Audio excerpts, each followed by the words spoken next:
Lukas, kitabnya Markus, bukan kitabnya Yesus. Yesus tidak pernah mengajarkan gospel. Jangankan mengajarkan, menyebutnya saja tidak pernah. Berbeda dengan Al-Quran. Jadi bukan berarti karena orang itu tidak memahami bahasa Arab, kemudian dia harus menerjemahkan ke dalam bahasa Indonesia, kemudian bahasa Indonesia itulah Al-Quran. Tidak. Ya. Kalau dia tidak memahami bahasa Arab, maka dia harus menerjemahkan bahasa yang ada di dalamnya. Nah, bahasa yang ada di dalamnya yang kemudian sudah diterjemahkan bukan Al-Quran itu sendiri. Yang Al-Quran itu adalah orinya, bahasa Arabnya, itulah Al-Quran. Yang bahasa Indonesia itu terjemahan, itu bahasa manusia, pemahaman manusia terhadap firman Tuhan. Kalau ada orang Yahudi yang tidak mengerti bahasa Ibrani, tidak sekonyong-konyong dia mengkitabkan kitab terjemahan, lantas dia katakan kitab terjemahan yang bahasa Inggris itulah Taurat. Bukan. Taurat itu bahasa Ibrani, bahasanya Musa. Yang dia baca dalam bahasa Inggris itu hanya terjemahannya. Ini yang perlu Ibu pahami dengan baik. Ya. Jadi firman Tuhan itu adalah yang dalam bahasa asli, bukan yang ada di dalam bahasa terjemahan. Nah, belum lagi kalau kita menggunakan pendekatan bahasa secara langsung. Bagaimana kemudian perbedaan antara terjemahan satu dengan terjemahan itu muncul ketimpangan. Sudah terjemahan masih salah lagi. Contoh, ya, antara babi dan babi hutan. Nah, mana yang benar? Ayo, mana yang benar di sini? Kalau yang bukan firman Allah, pasti kita ragukan kebenarannya. Tapi kalau yang firman Tuhan, yang original teks yang betul-betul diterima oleh para nabi, itu tidak ada keraguan di dalamnya. Uji aja kitab Anda. Itu aja dulu dua kata itu. Babi dan babi hutan. Alkitab terjemahan lama, ya, itu dikatakan bahwa ada lagi babi karena sungguh pun kukunya terbelah, ia itu bersiratan kukunya, tetapi ia tiada membiak, maka haramlah ia bagimu. Nah, di tahun 70-an itu berubah di kitab ND, babi hutan, sebab ia betul berkuku dua dan kukunya berselah tapi tidak membiak, najislah itu bagimu. Yang satu mengatakan najis, yang satu mengatakan haram. Yang satu mengatakan babi, yang satu mengatakan babi hutan. Ya. Jadi inilah bukti bahwa terjemahan itu bukan firman Tuhan. Yang firman Tuhan itu yang ori teks, dalam bahasa yang masih murni diterima pada masa pertama. Ketika Allah berfirman kepada Musa, Musa bahasa Ibrani itulah Taurat asli. Meski harus diteliti lagi. Ya, bukan berarti menggunakan bahasa Ibrani lantas kemudian diimani itu adalah firman Tuhan yang diterima oleh Musa. Belum tentu. Apalagi yang terjemahan. Gitu loh Bu Herni, agar dipahami. Saya hanya menjawab pertanyaan Anda, Tuan Lamsen, yang mengatakan mana di dalam kitab sucinya Anda yang dikatakan bahwa setan itu diciptakan oleh Allah. Saya bacakan kitab Anda, Kolose 1 ayat 16. Karena di dalam dialah telah diciptakan segala sesuatu yang ada di surga dan yang ada di bumi. Paham ya? Itu bukti bahwa setan itu diciptakan di dalam kitab Anda, menurut kitab Anda. Jadi nggak usah takut dengan ayat itu. Itulah bukti bahwa Allah itu Maha Pencipta. Setan pun diciptakan. Ngerti Tuan Lamsen? Jul, saya mohon ya, kita diskusi dengan baik. Tapi kamu jangan khotbah ya. Kalau khotbah kamu, saya tidak bisa komentari yang mana saya komentari, yang ujung, yang tengah-tengah, yang awal. Sampai saya ngantuk dengar kamu khotbah. Ya. Itu kalau saya yang kamu sebutkan itu, Yesus itu bukan Allah Subhanahu wa Ta'ala. Jadi Yesus, kamu kalau baca Alkitab itu, kalau hanya sepotong-sepotong, ya begitu sifatmu seperti itu.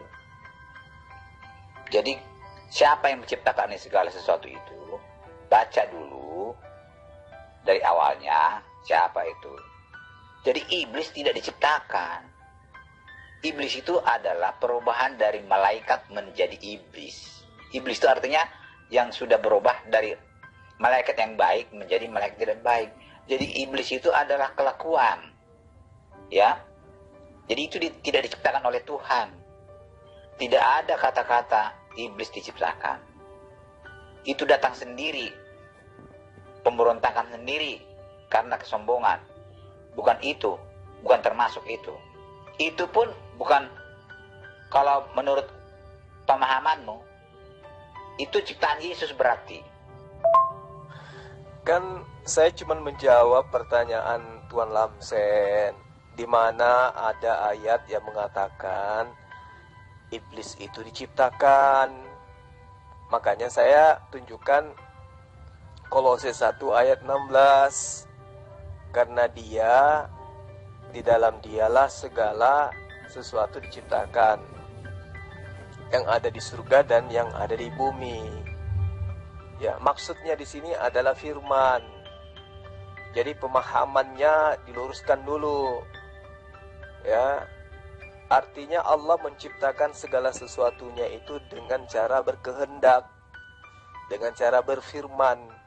Ketika dia menghendaki siang, cukup mengatakan jadilah siang, maka jadilah siang. Jadilah Maria hamil, maka jadilah Maria hamil. Jadilah Yesus lahir tanpa seorang ayah, maka lahirlah Yesus. Itu yang dimaksud. Jadi Allah itu menciptakan segala sesuatunya. Betul apa yang Anda katakan. Iblis itu tidak diciptakan dalam bentuk wujud, tetapi dalam bentuk sifat. Ya. Jadi yang membangkang makhluk-makhluk suci yang tadinya suci, ketika diperintahkan sujud menyembah, menghormat, ya, bukan sujud menghambakan diri, tapi menghormat, ya, kepada Adam, ada segolongan makhluk gaib yang tadinya suci kemudian membantah untuk sujud, karena menganggap derajatnya dia lebih tinggi daripada derajatnya Adam yang tercipta dari tanah. Nah, mereka-mereka inilah yang kemudian disebut iblis. Sama orang yang sudah diajarkan oleh Yesus bahwa dia diutus hanya kepada Bani Israel tapi membantah, maka dia juga adalah iblis dalam bentuk manusia. Sama ketika Yesus mengatakan hidup kekal itu adalah mereka mengenal engkau satu-satunya Allah yang benar, tetapi membantah dengan mengatakan Yesus juga Allah yang benar. Sudah dikatakan satu-satunya tidak ada yang lain, masih juga membantah bahwa Yesus juga Allah. Itu iblis itu dalam rupa manusia. Semoga Tuan Lamsen tidak betah dalam kondisi itu. Tapi salah, bukan. Jadi salah kamu di situ, ya, salah. Bukan iblis diciptakan di situ, ya. Oke, mari kita dulu diskusi dengan baik, ya. Tapi jangan kamu khotbahkan, ya, jangan khotbah kamu, supaya gampang kita mendapat maknanya. Jangan terlalu banyak omong, ya, jangan terlalu banyak omong. Saya salut dengan kamu memang. Kalau kamu khotbah itu merocos terus, sepertinya tidak salah kamu punya omongan, ya. Sepertinya tidak salah. Tapi kosong semua apa yang kamu katakan itu. Jadi supaya terbukti omonganmu kosong, nol, maka jangan terlalu panjang. Bisa saya kupas-kupas sedikit demi sedikit. Ya sudah, silakan aja Tuan Lamsen. Anda mau membahas apa? Yang pada intinya saya sudah membacakan dalil di dalam kitab Anda menjawab pertanyaan Anda tadi. Silakan. Contoh, maaf kesalahanmu Junia. Coba buka kalau saya itu, kita buka bersama. Kita buka dari atas sampai ke bawah. Ya. Jadi kalau belajar harus begitu, sedikit-sedikit. Jangan terlalu lama khotbahnya, sehingga tidak bisa dikomentari. Kemana tujuannya kita nggak tahu lagi. Coba, atau saya kopaskan dulu ya, yang kamu bilang tadi itu ya, supaya kita belajar bersama. Jul, coba dibaca itu, yang saya kopaskan itu Jul. Ayat Kolose itu Tuan Lamsen, itu saya hanya menjawab pertanyaan Anda tentang di mana ayatnya iblis itu diciptakan. Makanya saya tunjukkan 1 Kolose 16. Karena di dalam dialah telah diciptakan segala sesuatu yang ada di surga dan yang ada di bumi. yang kelihatan, yang tidak kelihatan. Nah, sekarang pertanyaannya, apakah iblis itu berada di antara surga dan juga bumi? Pasti jawabannya adalah iya, karena yang dimaksud dengan surga yang diplesetkan terjemahannya di sini adalah langit. Nah, apakah iblis itu antara kelihatan dan tidak kelihatan? Tentu benar, iblis itu ada di situ. Makanya itu hanya menjawab pertanyaan Anda. Kalau kemudian Anda mengajak membahas satu perikop dari ayat pertama, jelas Kolose ini bukan firman Tuhan. Ini adalah surat Paulus. Paham ya? Ya. Menurut Paulus di Kolose 1 ayat 15, Yesus adalah gambar Allah yang tidak kelihatan, yang sulung, lebih utama dari segala yang diciptakan. Oke. Di ayat 16-nya, karena di dalam Dialah telah diciptakan segala sesuatu yang ada di surga dan ada di bumi, yang kelihatan, yang tidak kelihatan, baik singgasana maupun kerajaan, baik pemerintah atau pengusaha atau penguasa, segala sesuatu diciptakan oleh Dia dan untuk Dia. Ayat 17-nya, Dia ada terlebih dahulu dari segala sesuatu dan segala sesuatu ada di dalam Dia. Ini Paulus ingin menjual bahwa Yesus, ya, yang dibunuh oleh Romawi itu adalah Tuhan, dengan mengambil konsep logos, firman. Paham, Tuan Lamsen? Ya, betul kamu itu. Jadi yang menciptakan siapa? Yesus kan? Itu kan tentang Yesus itu. Kamu percaya kebenaran Alkitab itu, ayat itu kan? Tapi kalau kita baca dari awal, sejarahnya iblis itu adalah malaikat Tuhan. Memang itu diciptakan, tapi iblisnya itu kan pemberontakan sehingga berubah menjadi iblis, setan namanya. Bukan seperti Al-Quran mengatakan iblis atau setan diciptakan dari api, entah dari mana, nggak tahu apa, lupa saya dari mana tuh. Setan itu diciptakan dari apa? Dari api kan? Nah, kalau Alkitab tidak ada seperti itu. Tidak seperti itu, maka jangan samakan. Iblis itu adalah malaikat yang berubah menjadi iblis atau menjadi setan. Kawan ya. Jadi Tuhan tidak menciptakan khusus menjadi iblis, tidak. Yang Tuhan ciptakan adalah malaikat. Malaikat itu berubah menjadi iblis. Begitu kawan ya. Ya. Kamu tidak akui ayat itu kan? Berarti tidak benar Tuhan menciptakan iblis. Kalau memang gitu, coba kamu bayangkan dulu, kamu punya dasar ini, kebenaran ini. Kenapa tadi bermasalah tentang iblis diciptakan? Karena menurut Al-Quran iblis diciptakan untuk menggoda manusia. Ya, itu masalahnya menurut Al-Quran. Tapi di Alkitab iblis bukan diciptakan untuk menggoda manusia. Itu datang sendiri dari hati malaikat. Kalau kita baca dari kitab Perjanjian Lama, begitu mempelajari Alkitab. Nah, sekarang kamu tidak percaya kepada tulisan Paulus, karena itu hanya menjelaskan bahwa Yesus Tuhan. Nah, kamu percaya kepada tulisan Paulus bahwa itu buktinya bahwa iblis pun diciptakan oleh Tuhan. Bagaimana cara kamu berpikir itu? Kok bisa kamu sebagian kamu percaya kepada perkataan Paulus, tulisan Paulus, sebagian tidak percaya? Bagaimana? Apa dasarnya kamu bisa mengatakan seperti itu? Saya percaya dan yakin lama-lama Islam ini semuanya hancur ini. Dengan adanya internet, terbuka semua kebohongan Al-Quran. Terbuka semua kebohongan Al-Quran. Biar bagaimanapun cara yang menutupi kebohongan-kebohongan, pasti terbuka. Tuhan itu maha baik. Jadi kalau di depan gereja atau di mimbar gereja, Tuan Lamsen boleh melakukan plesetan seperti ini. Tapi jangan di depan saya, Tuan Lamsen.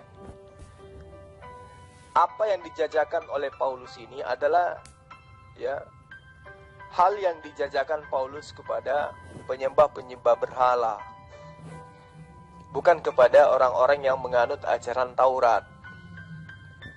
Lihat saja ini surat dari Paulus, Rasul Kristus Yesus, oleh kehendak Allah dan Timotius saudara kita. Ini surat dari Paulus, sang penjagal. Ya, ini bukan firman Tuhan, Tuan Lamsen, bukan sabda Yesus. Ini adalah surat dari Paulus untuk jemaat-jemaat yang sudah terbentuk ya, terlebih dahulu sebelum Kristen itu didirikan secara resmi. Jadi Paulus ini mengirim surat kepada jemaat penyembah berhala yang tidak memiliki kitab suci. Ya, mereka adalah jemaat-jemaat di luar dari pemukiman Bani Israel yang memang sudah memahami konsep penyembahan terhadap berhala. Dewa datang dalam rupa manusia, sehingga Paulus dengan mudah mengajarkan hal-hal seperti ini, mencampur adukkan tentang ajaran Yahudi dengan ajaran penyembahan berhala. Makanya laris di kalangan Romawi, Yunani, Eropa ajaran ini. Kalau di Yahudi, ya di Arab itu ditolak mentah-mentah karena ini adalah ajaran pagan. Kaitannya dengan yang Anda copas ayat 15, 16, ayat 17. Paulus mencoba untuk melakukan sesuatu manipulasi iman. Dalam arti kata, imannya orang Yahudi yang mengatakan bahwa Tuhan itu berfirman ketika dia menciptakan, berubah ketika dicampur kemudian dengan konsep himne Plato, di mana dia mendudukkan logos itu sebagai Tuhan itu sendiri. Jadi konsep logos ya, itu kemudian diajarkan oleh Paulus bahwa Yesus itu adalah firman yang berubah inkarnasi menjadi manusia. Padahal Yesus itu bukan firman, Yesus itu adalah ciptaan. Dia adalah manusia yang diciptakan dari firman. Sama, matahari adalah ciptaan yang berasal dari firman. Alam semesta ini adalah ciptaan yang semuanya berasal dari firman. Apa firman itu? Kehendak, perkataan, ide, gagasan, kemauan sang pencipta alam semesta. Jadi Yesus itu ciptaan yang berasal dari firman, bukan firman yang datang dalam rupa manusia, bukan. Anda salah di situ. Nah, kaitannya dengan malaikat. Di dalam Al-Quran sudah jelas dikatakan, wa iz qala rabbuka lil malaikati inni ja'ilun fil ardi khalifah qalu ataj'alu fiha may yufsidu fiha wa yasfiku dima wa nahnu nusabbihu bihamdika wa nuqaddisu lak qala inni a'lamu ma la ta'lamun.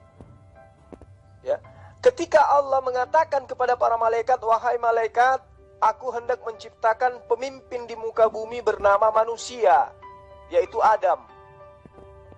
Ya.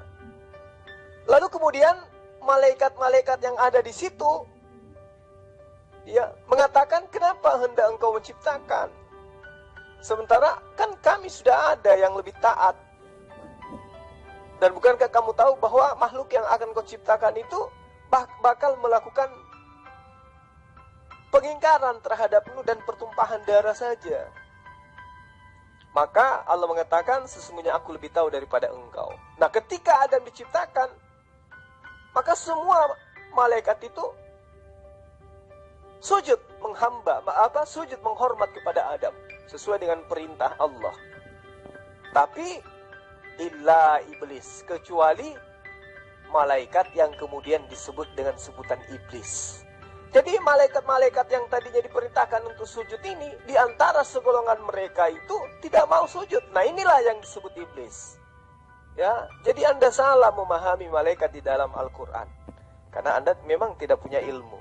Itu Tuan Lamsen. Oke lah, jangan terpanjang-panjang dulu kamu. Kalau itu memang bukan firman Tuhan, mari kita belajar mana firman Tuhan ini. Aku mencari firman Tuhan. Saya ikuti kamu ya, Jul. Kamu jangan kemana-mana dulu, Jul.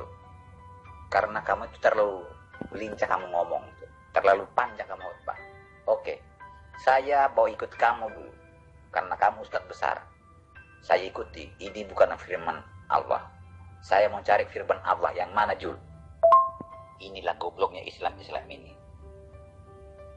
Bukan Al-Quran saja yang bisa dihafal. Nah, Al-Quran bisa dihafal oleh seseorang, maka Al-Quran dikatakan ajaib. Bukan otaknya manusia yang ajaib, kemampuan otak. Jadi ke Al-Quran larinya dapat pujian. Itu daftar logaritma juga dihafal orang. Berarti daftar logaritma juga ajaib. Jadi firman Allah itu. Bukan otak orang yang disanjung, bukan otak orang yang pintar.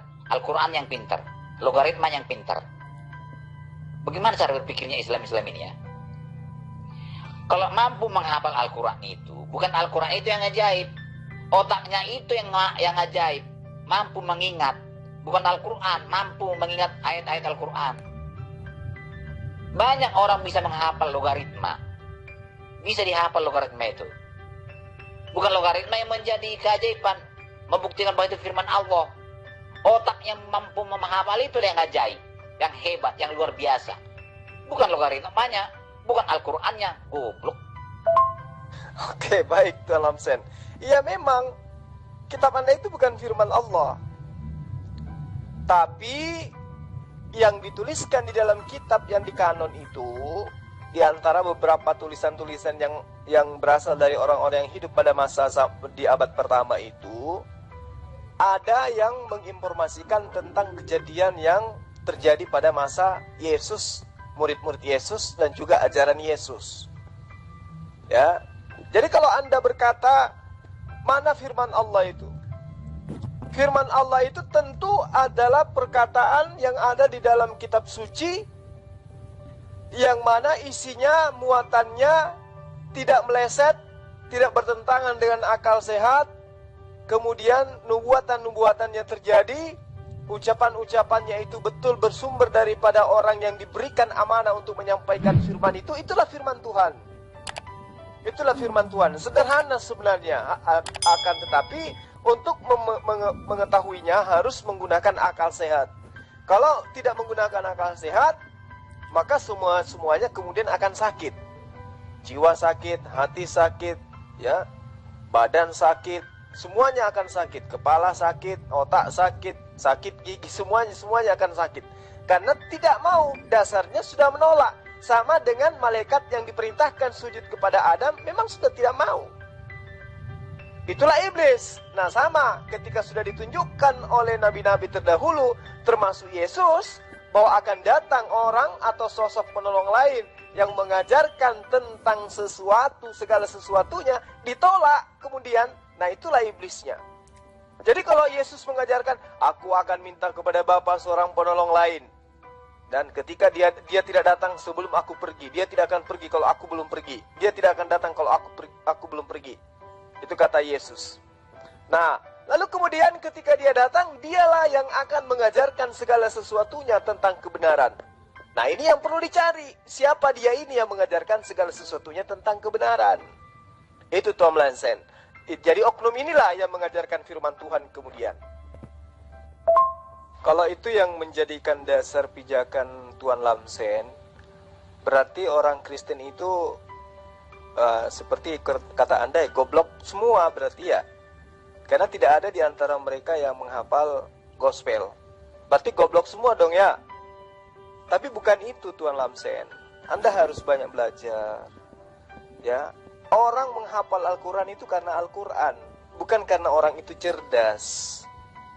Ya, bukan karena orang itu cerdas, tetapi karena Al-Quran, daya tarik Al-Quran yang menyebabkan otak manusia itu menjadi cerdas untuk menghafalnya. Adanya ketertarikan terhadap Al-Quran merespon otak manusia sehingga menghafalnya, sehingga dia dikatakan cerdas. Sebaliknya, kenapa tidak ada orang yang yang menghafal gospel secara utuh? Karena muatannya itu bukan firman Tuhan.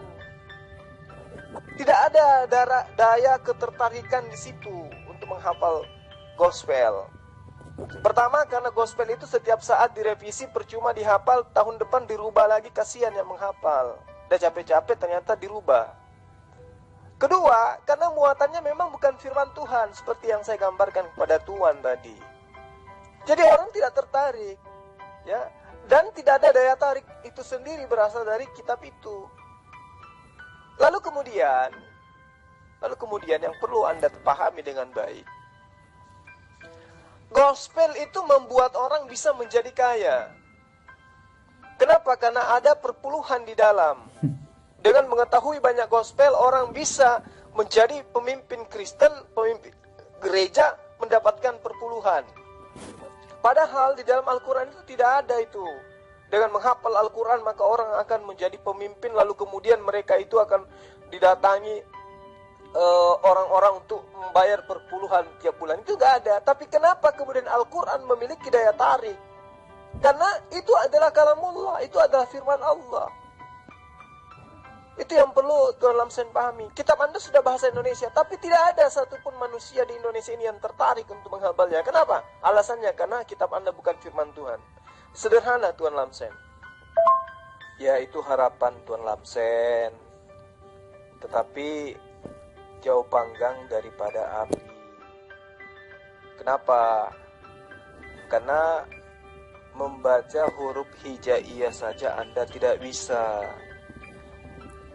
Anda lupa bahwa Al-Quran itu sudah dibuatkan di dalam kitabnya Bani Israel yang kalian ambil terjemahannya, tentang kitab termaterai yang jika diberikan kepada orang yang mampu berbaca maka dia akan mengatakan aku tidak dapat membaca. Demikian juga ketika diberikan kepada orang yang tidak bisa membaca, ya jelas dia mengatakan aku tidak bisa membaca. Ya, kitab mana itu kalau bukan Al-Quran?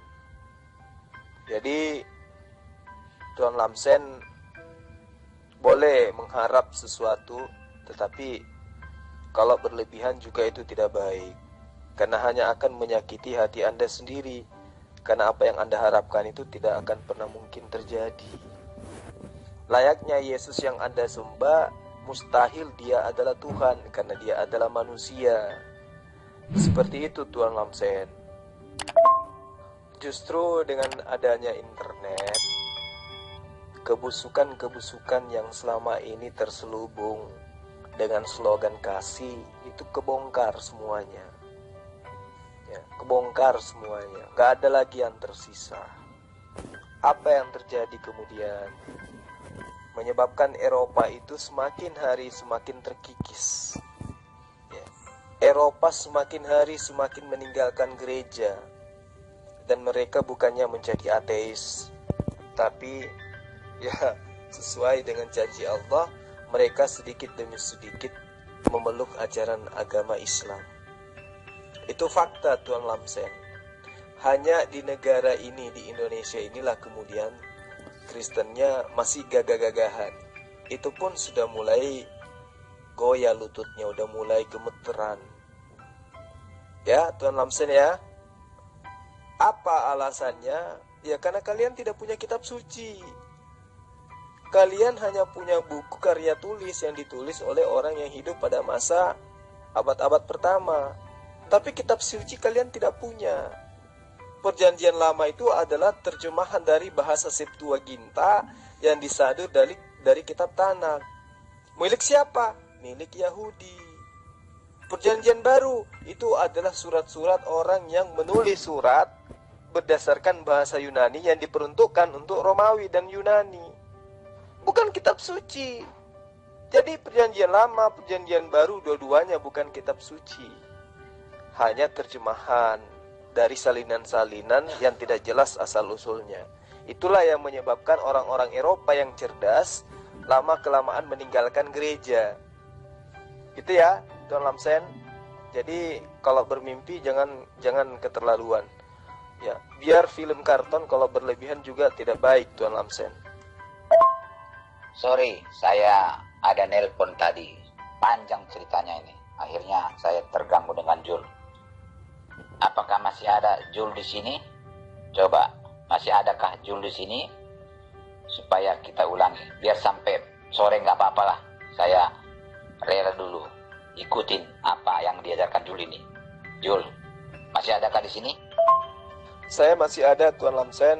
Saya senantiasa menunggu Tuan Lamsen ya untuk mengkaji lebih dalam sisi kebenaran daripada firman Tuhan, baik itu dalam perspektif pandangan Kristen maupun Islam. Silakan Tuan. Oke, syukurlah kalau begitu. Saya pikir kamu sudah nggak ada. Nah, tadi sepertinya kalau nggak salah di atas kamu mengatakan tidak ada firman. Kitab saya itu bukan firman Allah. Itu hanya berita-berita dari mana saya nggak tahu, kurang jelas tadi. Kalau itu bukan firman Allah, tetap juga pertanyaan saya, yang mana firman Allah yang benar itu? Kita harus ke sana kan? Saya tinggalkan ini dulu, Alkitab saya ini, karena kamu sudah yakinkan saya itu bukan firman Allah. Yang mana firman Allah itu? Jul, fokus dulu, kita berdua dulu. Tinggalkan dulu yang lain. Ya, kalau kita berbicara mengenai saat sekarang, yang firman Allah itu adalah Al-Quranul Karim. Itu tidak ada keraguan di situ di dalamnya, Tuan Lamsen. Di zaman Musa, firman Allah itu kitab Taurat. Di zaman Yesus, firman Allah itu adalah Injil. Jadi mulai zaman Musa sampai zaman Yesus sampai zaman Muhammad tidak ada firman Allah. Oh, itu tercatat, ada apa nggak tercatat Injil itu? Di zaman Musa sampai Yesus masih ada Taurat itu sampai zaman Yesus. Dari zaman Yesus sampai zaman Muhammad masih ada Injil itu. Ya, dari zaman Musa, firman Allah itu adalah kitab Taurat. Kemudian zaman Yesus, ya, muncul lagi Injil. Jadi Taurat itu sudah tercemar. Kemudian Yesus datang untuk menguatkan kembali dengan kitab Injil, membenarkan kitab Taurat. Nah, kitab Taurat Injil ini juga tercemar. Maka datanglah kemudian Al-Quran. Al-Quran lah sebagai tumpuan akhir daripada seluruh rangkaian firman Tuhan yang pernah diwahyukan. Seperti itu, Tuan Lamsen. Intinya, kitab selain daripada Al-Quran itu semua sudah tercemar dengan karangan manusia, bercampur aduk dengan karangan manusia biasa. Yang murni sebagai firman Allah itu sisa Al-Quranul Karim. Itu yang perlu dipahami, Tuan Lamsen. Terima kasih jawaban Anda. Jadi Taurat diturunkan langsung tercemar. Artinya tidak ada lagi petunjuk bagi orang-orang mulai zaman Musa sampai zaman Yesus. Yesus memperbaiki lagi.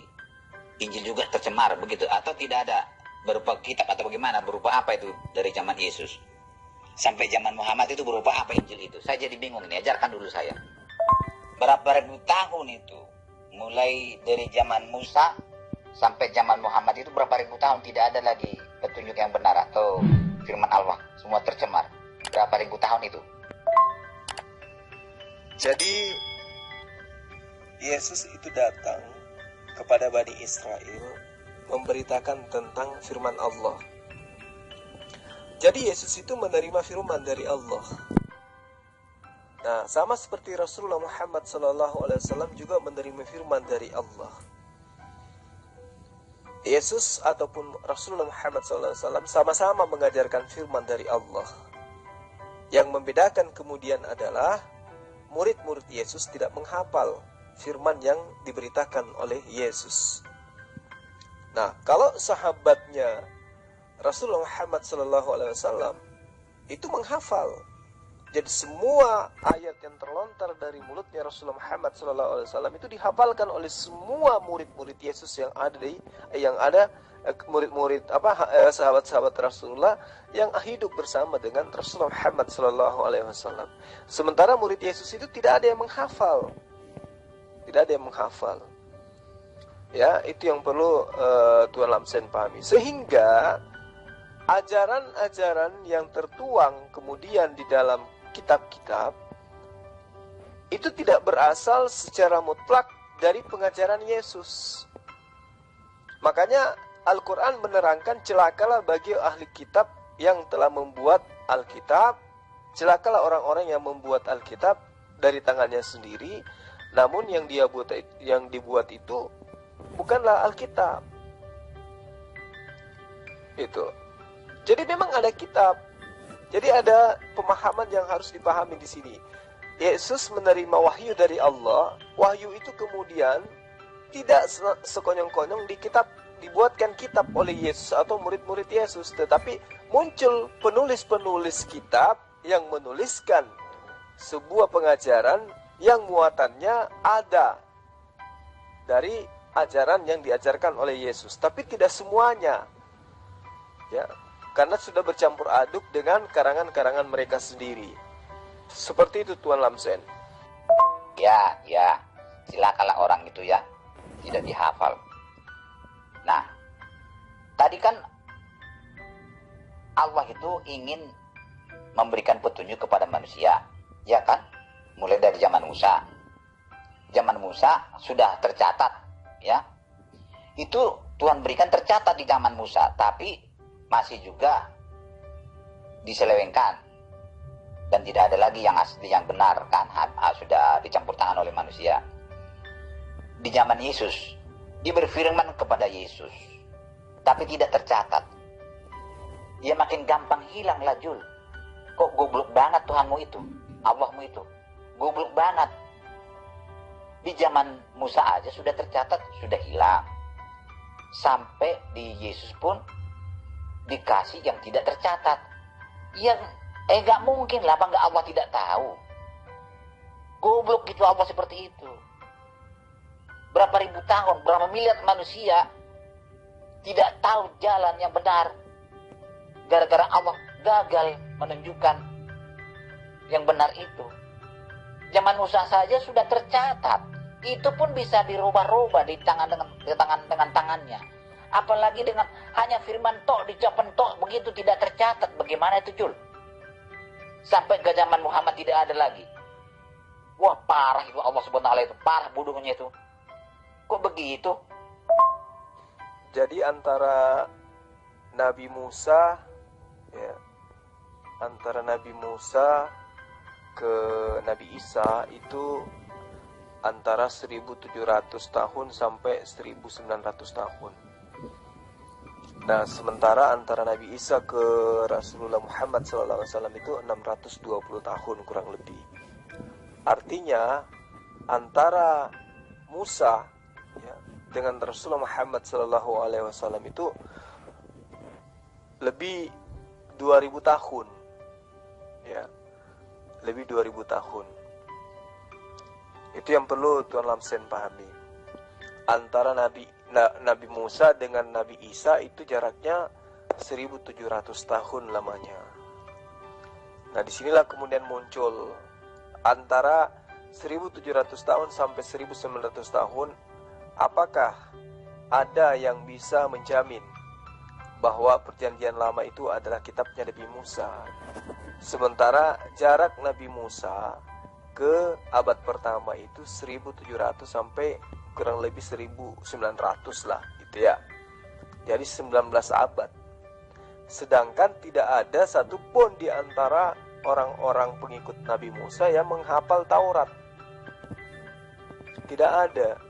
Sedangkan zamannya Nabi Musa saja, Musa sudah mengatakan, sedangkan aku masih hidup, kalian sudah memperlihatkan tegar tengkukmu kepada Allah. Itu zamannya Musa. Bagaimana kemudian 19 abad setelahnya? Ya, jadi 1700 atau 1900 tahun kemudian datang lagi Isa mengajarkan Bani Israel yang jauh dalam meninggalkan ajaran Musa untuk kembali kepada ajaran Musa. Gitu loh Tuan Lamsen. Nah, 600 tahun kemudian atau 6 abad kemudian datang lagi Rasulullah Muhammad SAW. Semoga dipahami. Ya, jangan Anda membodoh-bodohkan yang telah menciptakan Anda, Tuan Lamsen.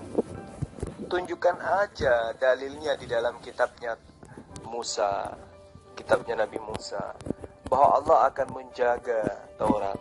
Ada tidak? Ada tidak janji Allah kepada Nabi Musa bahwa dia akan menjaga Taurat? Adakah janji Allah kepada Nabi Isa bahwa dia akan menjaga Injil? Gak ada kan?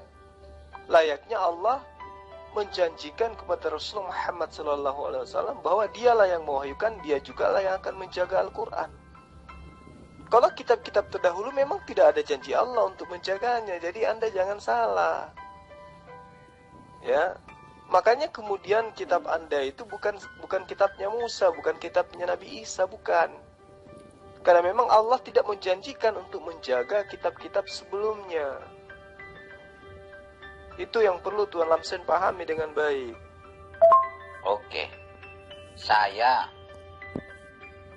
bukan masalah itu sekarang. Begitu banyak, begitu lama ya. Selama 2000 tahun. Tidak ada petunjuk yang benar kepada umat manusia.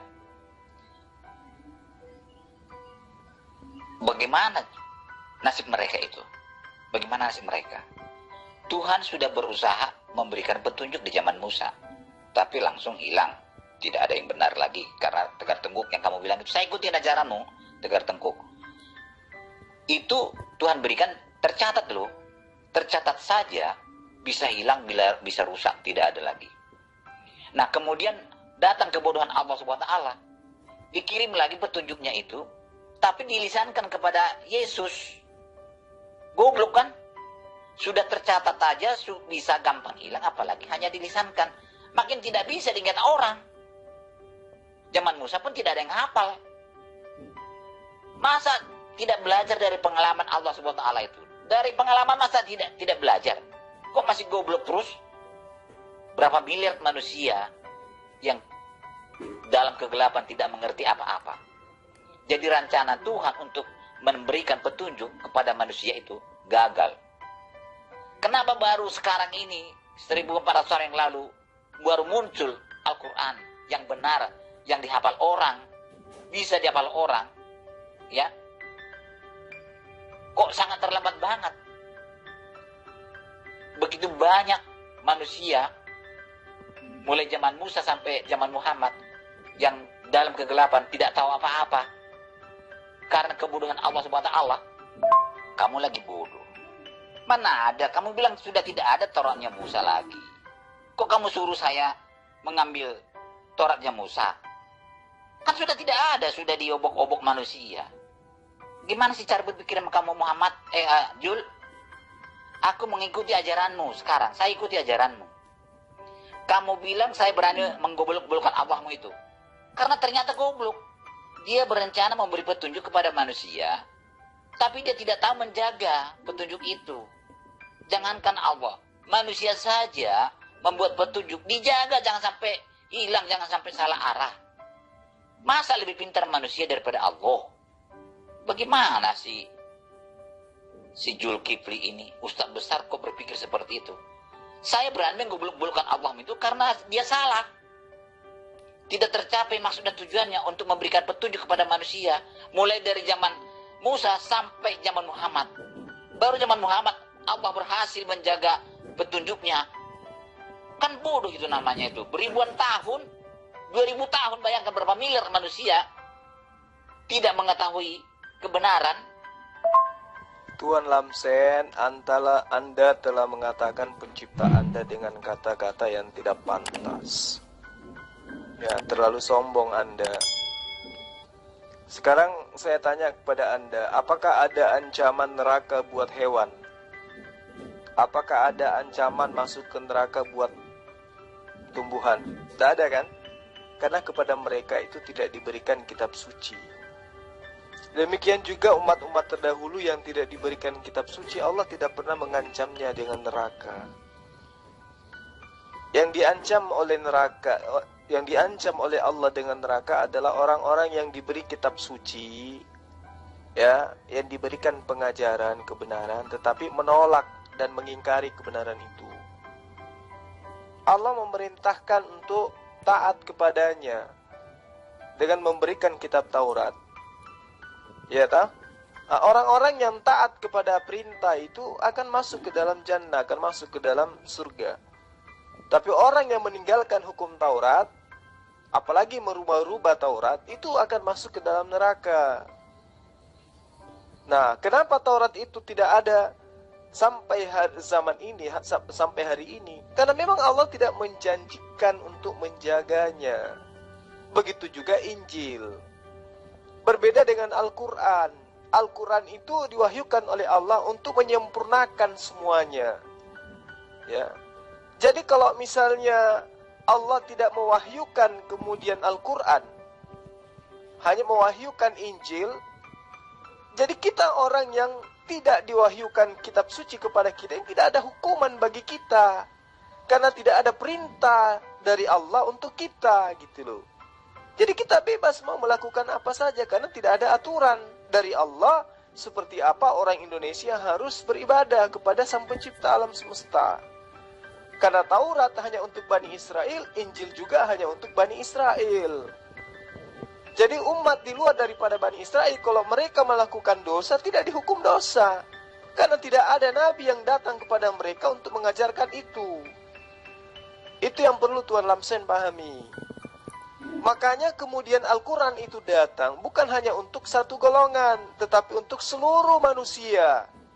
Jadi manusia-manusia yang hidup setelah datangnya Al-Quran dan tidak taat kepada Al-Quran, itulah orang yang akan nyesal, kekal di neraka.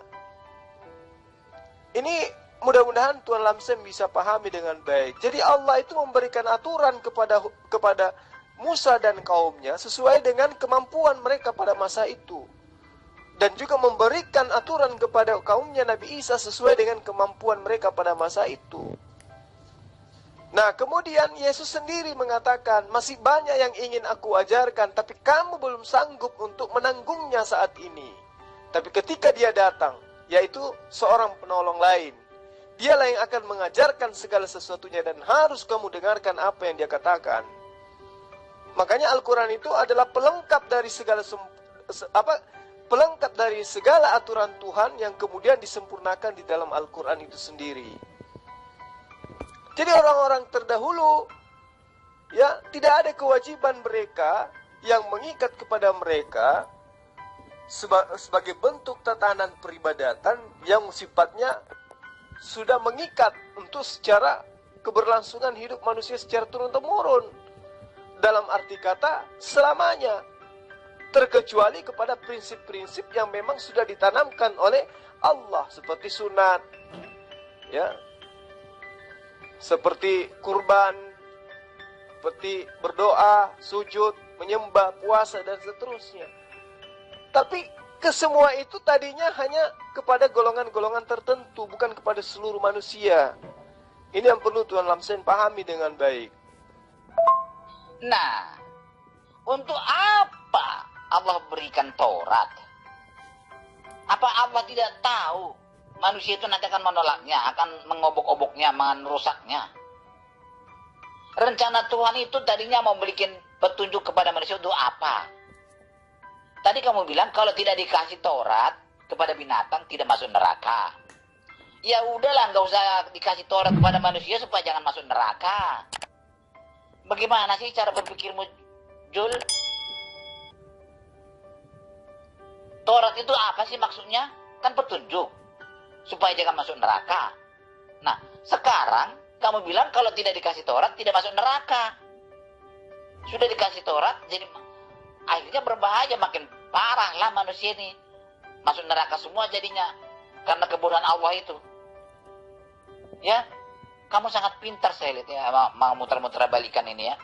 Saya tidak tahu dari mana, pengajar dari mana kamu bilang ini. Binatang tidak dikasih Taurat karena ya supaya tidak masuk neraka. Bisa tidak masuk neraka, tidak masuk neraka itu. Ya, menurut pengajaranmu ya, saya tidak tahu dari mana kamu tahu itu. Nah, manusia pun tidak masuk neraka karena tidak dapat Taurat. Nah, maksud dan tujuan Allah memberikan Taurat kepada manusia kan supaya tidak masuk neraka. Untuk apa itu maksudnya rupanya? Tuan Lamsen, cobalah Anda menggunakan akal sehat. Orang tua Anda memberikan aturan di dalam rumah Anda untuk Anda jalankan sebagai wujud kasih sayang kedua orang tua Anda kepada Anda. Jangan engkau berlari wahai Lamsen kecilku, entar kamu jatuh ke jeduk bibirmu monyong. Lalu kemudian Tuan Lamsen langgar itu. Ya, apakah kemudian pertanyaannya orang tua Anda bodoh? Karena tidak bisa menjaga aturannya. Sampai anaknya yang bernama Lamsen itu jatuh dan bibirnya kejeduk lantai. Akhirnya otaknya nggak berfungsi dengan baik. Yang bodoh orang tua Anda atau anaknya yang tidak mau taat kepada orang tuanya. Begitulah aturan Tuhan. Bukan Allah yang bodoh, Tuan Lamsen. Jaga lisan Anda. Ya. Manusia itu sudah diberi akal untuk taat kepada perintah Tuhan, tetapi mereka bukannya taat, malah diroba-roba itu firman Tuhan. Itu yang perlu Anda pahami dengan baik. Nah, kenapa Al-Quran itu bisa tetap terjaga? Karena mukjizat Al-Quran itu bisa dihafal dengan mudah, manusia bisa mengingatnya. Itu salah satu mukjizatnya. Jadi mukjizat kepada Nabi Musa tidak sama seperti mukjizat kepada nabi-nabi yang lain. Itu yang perlu Anda pahami dengan baik. Mudah-mudahan analogi ini bisa membuat Anda menjadi waras, Tuan Lamsen. Nah, sekarang saya ikutin kamu ajaranmu dulu, ya. Tidak kena kamu punya ilustrasi itu. Kamu bilang tadi, hewan tidak dikasih Taurat, maka tidak masuk neraka. Nah, apa maksud dan tujuan Allah memberikan petunjuk kepada manusia? Taurat itu, apa maksud dan tujuannya? Untuk apa itu bagi manusia? Di zaman Musa dikasih, untuk apa? Itu dulu. Jawab dengan tegas. Jangan morat-marit. Nanti lari ke sana kemari. Nggak bisa lagi terjawab. Kehidupan ini, aturan yang berlaku adalah aturannya Tuhan. Tuan Lamsen yang mulia di mata setan. Aturan yang berlaku di atas muka bumi ini itu aturan Tuhan. Sunnatullah namanya. Bukan aturan manusia yang berlaku. Jangankan hal yang seperti itu, Tuan Lamsen. Anda lahir menjadi Lamsen, Anda tidak pernah kompromi dan minta pertimbangan kepada sang pencipta Anda dulu. Oh, saya lahirkan sebagai Lamsen, jadi seorang laki-laki, jangan jadi seorang perempuan. Tidak. Tapi sekonyong-konyong sang pencipta alam mau melahirkan sosok manusia jelek seperti Anda, tanpa ada dia konfirmasi atau izin dulu kepada Anda. Kenapa?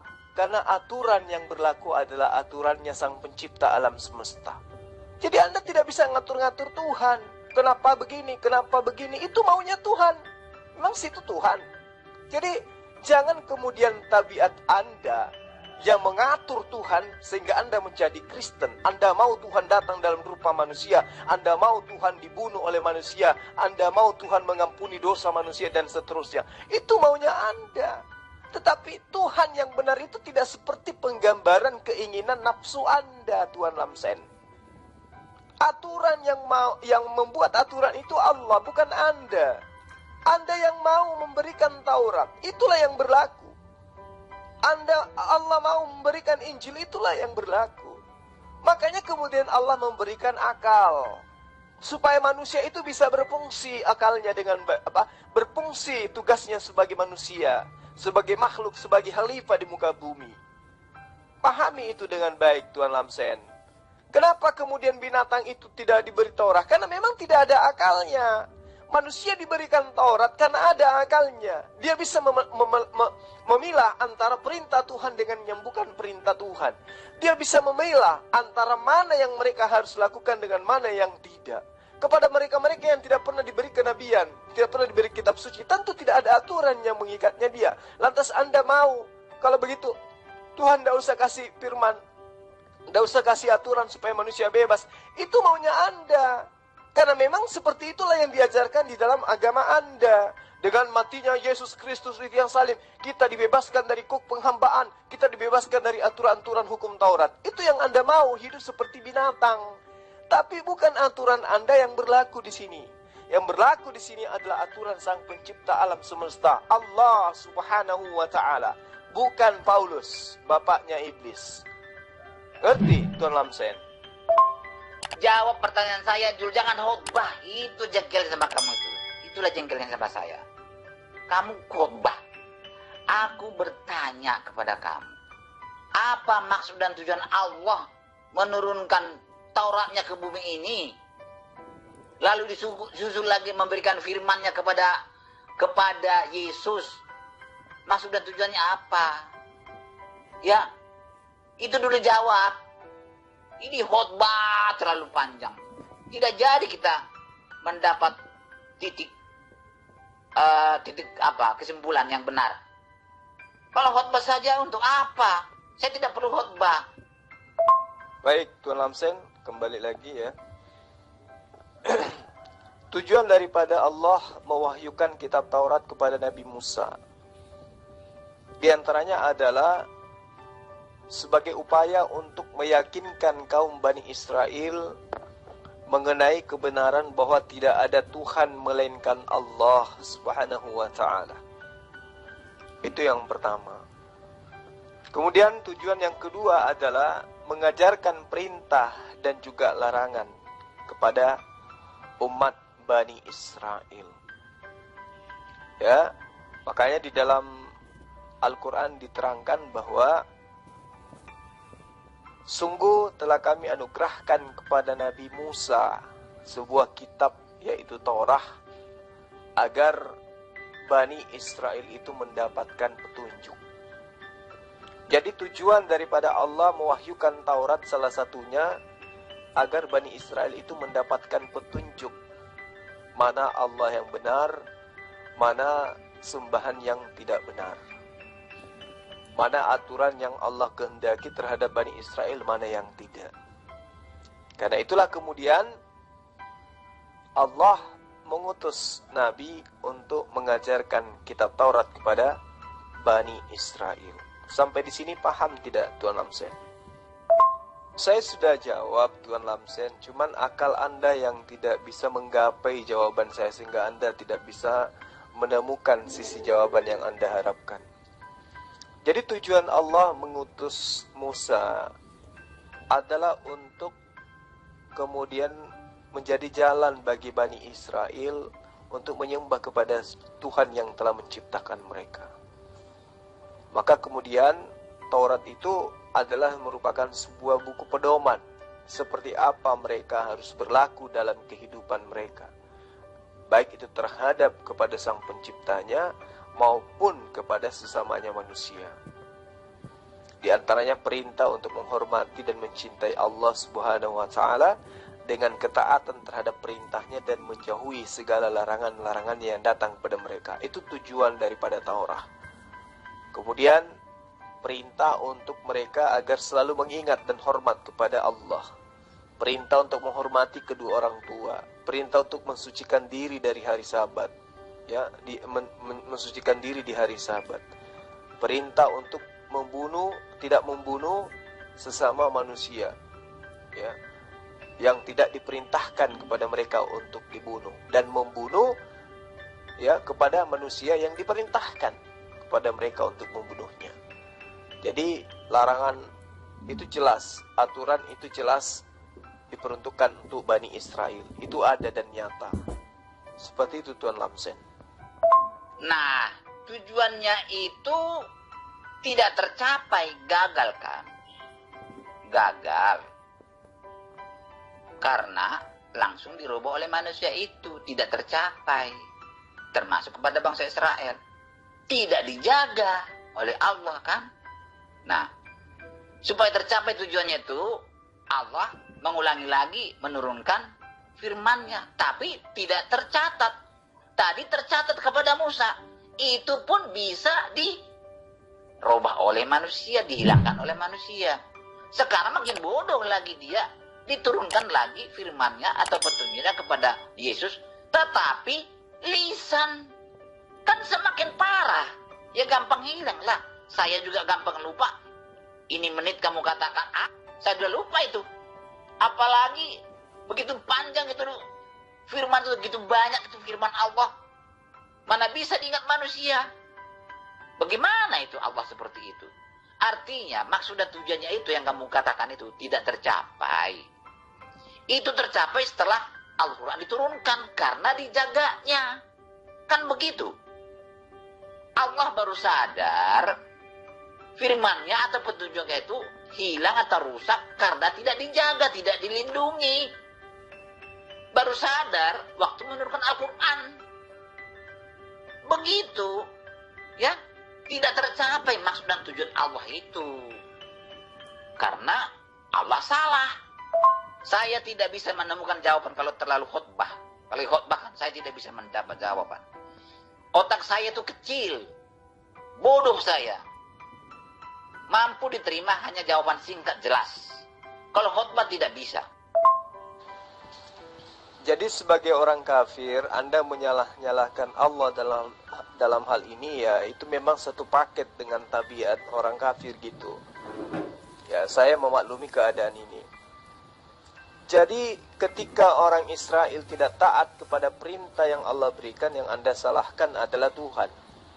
Inilah buktinya. Apakah Anda itu orang benar atau orang yang sesat? Anda diberikan petunjuk, ketika Anda melanggar petunjuk, maka yang Anda salahkan adalah petunjuk tersebut. Itulah kelirunya Anda. Ya, pemerintah membuat aturan seperti misalnya rambu-rambu lalu lintas, kemudian Anda melanggar lalu lintas itu, Anda celaka, kemudian Anda menyalahkan lampu merah. Itulah Anda. Anda menyalahkan orang-orang yang bikin aturan rambu-rambu lalu lintas. Padahal Allah memberikan aturan untuk dijalankan, bukan untuk dirubah. Kalau Anda merubahnya, yang salah Anda, bukan Allah. Allah memberikan perintah. Anda melanggarnya, bukan Allah yang salah, karena telah memberikan perintah. Tetapi Anda yang diberikan otak yang salah, karena sudah tahu dilarang, Anda melanggar. Itu. Nah, kalau kemudian Anda mengatakan Allah berarti tidak maha kuasa karena dia tidak mampu menjaga perintahnya. Coba Anda lihat yang Anda imani saat sekarang. Ya, bagaimana kemudian Allah memerintahkan kepada Adam di Taman Eden di dalam kitab yang Anda ambil dari Bani Israel. Jangan kau mendekati pohon ilmu pengetahuan. Itu aturan Tuhan. Tetapi apa yang terjadi? Adam melanggar. Adam mendekati pohon buah ilmu pengetahuan, bahkan memakan buah ilmu pengetahuan. Siapa yang salah? Allah atau Adam yang Anda ingin persalahkan? Nah, kalau saya mengikuti konsep Anda, maka yang salah di situ adalah Allah menurut Anda. Terus kenapa justru manusia yang dikutuk kalau begitu? Kenapa bukan Allah yang dikutuk? Karena dia tidak menjaga perintahnya kepada Adam. Coba Tuan Lamsen berpikir dengan akal sehat, jangan menggunakan lutut. Ya. Allah memerintahkan Adam, jangan kau mendekati pohon ilmu pengetahuan. Jangan kau mendekati jangan engkau makan buah baik dan buruk. Adam melanggarnya, yang salah Allah. Anda goblok, Anda bahlul. Jelas yang salah itu adalah Adam yang tidak bisa taat kepada perintah Tuhan. Bukan perintah Tuhannya yang salah, tapi Adamnya yang salah karena melanggar dan tidak mentaati perintah Tuhan. Datang Anda bahlul, yang Anda salahkan adalah Tuhan karena tidak bisa menjaga Adam menurut Anda. Padahal manusia itu diberi akal untuk memilih mana yang baik, mana yang buruk. Anda sudah memberikan aturan, Anda sudah menunjukkan jalan lurusnya. Yesus sudah menunjukkan jalan lurusnya. Jalan lurus itu adalah menyembah kepada Allah dan mengimani Yesus sebagai utusan Allah. Tetapi Anda membelokkan. Yesus itulah Allah itu sendiri. Itulah Anda dengan iblis yang menyesatkan Adam, tidak ada bedanya. Paham tak? Dengan apa yang saya sampaikan ini, Tuan Lamsen. Anda ngaku bodoh. Anda sadar Anda bodoh. Tetapi ketika Anda tidak bisa mencerna kebenaran, Anda membodoh-bodohkan Tuhan yang telah menciptakan Anda. Itulah bukti bahwa Anda itu telah dikutuk oleh Allah. Ya, hati Anda sudah dikunci oleh Allah. Karena Anda bodoh, tapi ngaku justru yang menciptakan Anda itu adalah bodoh. Analogi yang sederhana yang saya sampaikan tadi, coba Anda lihat.